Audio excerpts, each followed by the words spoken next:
Today, I had to leave the Golden Legend Boutique Hotel as my reservation had expired and the hotel was fully booked. I was supposed to be on my Halong Bay cruise, which had been cancelled. Fortunately, they were able to accommodate me at their sister hotel, the Golden Legend Diamond Hotel just up the street. After moving hotels, I dropped into my travel agent, Miss Emily, to arrange some local activities. She arranged 2 tour activities for me. A private Cyclo tour of the Old Quarter,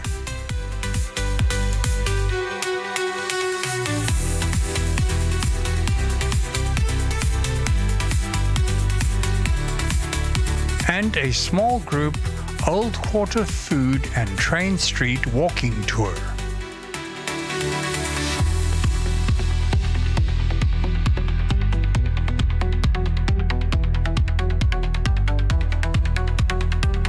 The Cyclo guide lady, Jasmine, showed up outside my hotel late in the afternoon as agreed. Hi, I'm Jasmine. I'm the food chain Cyclo tour today. So today we will go and explore around the quarter, the iconic structure in Hanoi, and also after that we will try some street food, also local food in Vietnam. Okay, let's go. We set off with the driver pedaling the tricycle and Jasmine sitting next to me to explain the passing sights. Through the motorcycle-filled streets of the Old Quarter of Hanoi.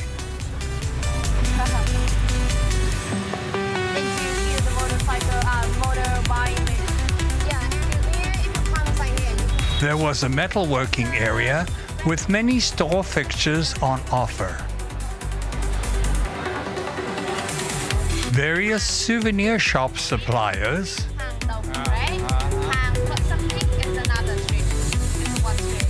the ubiquitous Circle K stores,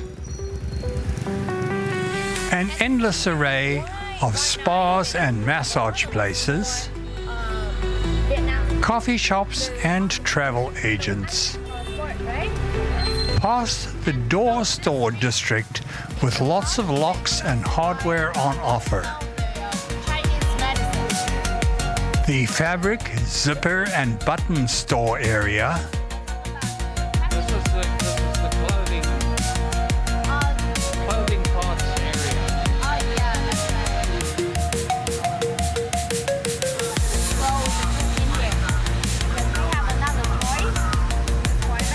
Many restaurants. The oldest Chinese temple in Hanoi. And through the Bar Street district, which according to Jasmine, gets very busy after dark.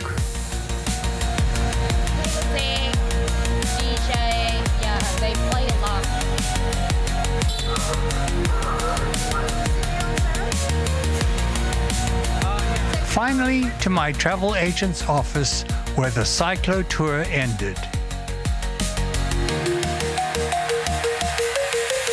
Our small group gathered at the back of the travel agent's office where the guide explained the food tour.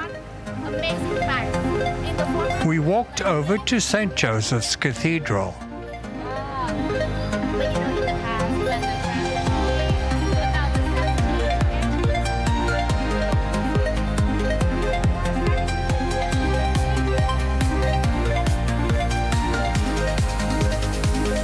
Then we visited a Chinese temple in the moonlight.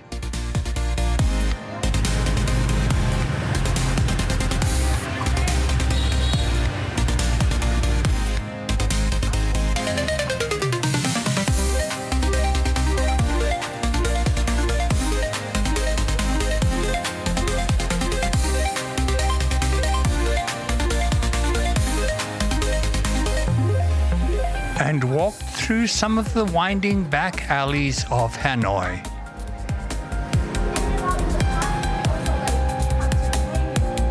We went to one of the tourist-oriented Bahn Mi stores to have some sample half-size Bahn Mi sandwiches.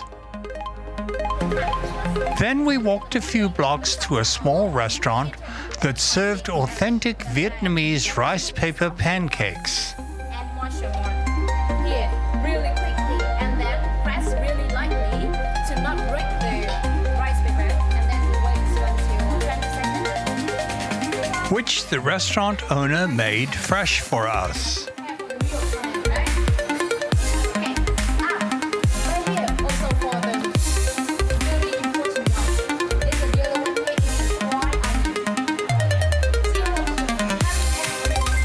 The rice paper pancakes were served with the traditional fried onions on top, fresh lime, chilli, and a fish sauce accompaniment.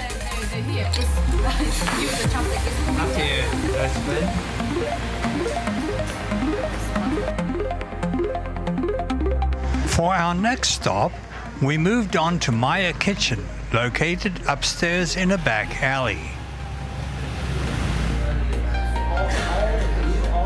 There we dined on traditional cold Vietnamese spring rolls, accompanied by a mildly spicy dipping sauce.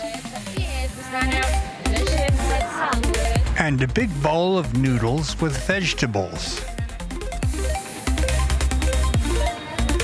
Next, we walked over to Avoccino for dessert.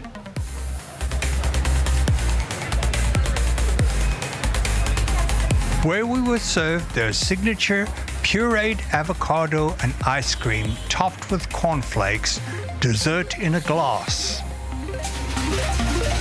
Dessert was absolutely scrumptious, although I'm pretty sure it raised my blood sugar levels.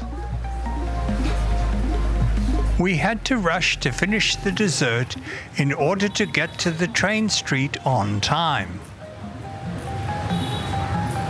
Here we went to the Kimn coffee shop to secure front row seats.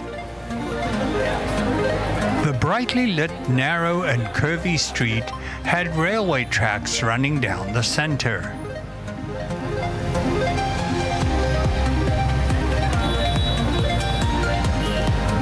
And was packed with tourists awaiting the train's passing.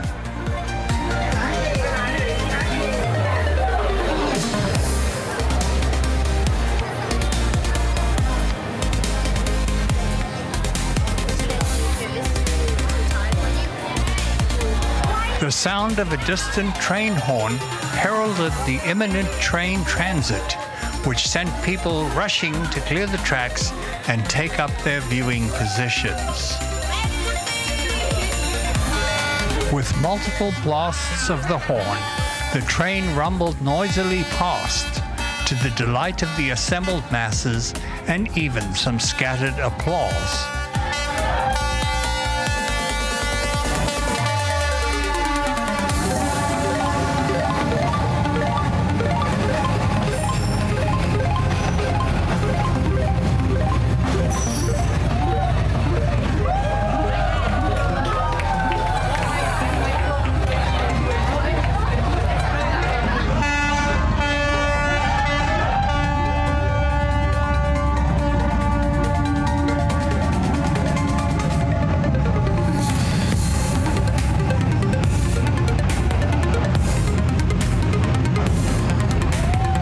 As the street returned to normal, I finished up my coffee and then headed back to the hotel.